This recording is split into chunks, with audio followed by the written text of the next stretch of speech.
தமிழ்நாட்டில் பல்வேறு சாதகமான சூழல் இருப்பதால் உலகளாவிய நிறுவனங்கள் இங்கு முதலீடு செய்வதற்கு நிறையவே வாய்ப்பிருப்பதாகவும் தொழில் முனைவோர் கருத்து தெரிவித்திருக்கிறார்கள். அங்க வாட்டர் பம்ப்ஸ் பண்றோம். ஸோ வாட்டர் பம்ப்ஸ் பாத்தீங்கன்னா அது சிறிய வாட்டர் பம்ப் பூஸ்டிங் கீழே இருந்து மேலே கொண்டு போறது. அதை தாண்டி பெரிய லெவல்ல ஒரு ஃப்ளட் கண்ட்ரோல் சிஸ்டம் இப்போ சென்னையில வந்த மாதிரி அதை ஸ்டாப் பண்றது இல்ல.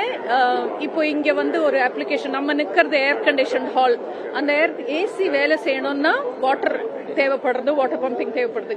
இத மாதிரி இப்போ எல்லா தேவைகளுக்கும் பம்பிங் மட்டும் இல்லாம அத சம்பந்தமான டேட்டா அப்படின்னு சொல்லுவோம். அந்த டேட்டாவை யூஸ் பண்ணி இன்னும் எவ்வளவு நம்ம அதை ஸ்மார்ட்டா பண்ணலாம் அப்படிங்கறது தான் எங்க கம்பெனி செய்யறது. தமிழ்நாட்டுல உலக அளவில் வர கம்பெனிஸ்க்கு நிறையவே ஆப்பர்ச்சுனிட்டிஸ் இருக்கு. நம்ம அது பாலிசி படி பார்த்தோம்னாலும் சரி, இல்லை நம்ம ஸ்கில்ஸ், அதாவது நம்ம கிட்ட வர இளைஞர்கள் கேப்பபிலிட்டிஸ் பார்த்தாலும் சரி, எல்லாமே தமிழ்நாட்டுல ரொம்பவே பாசிட்டிவா இருக்கு. ஸோ இன்னும் நிறைய கம்பெனிஸ், குளோபல் கம்பெனிஸ் வருவாங்க. இன்னும் அது வரப்போற வருஷம் இன்னும் growth நிறைய இருக்கும்னு நான் எதிர்பார்க்கிறேன்.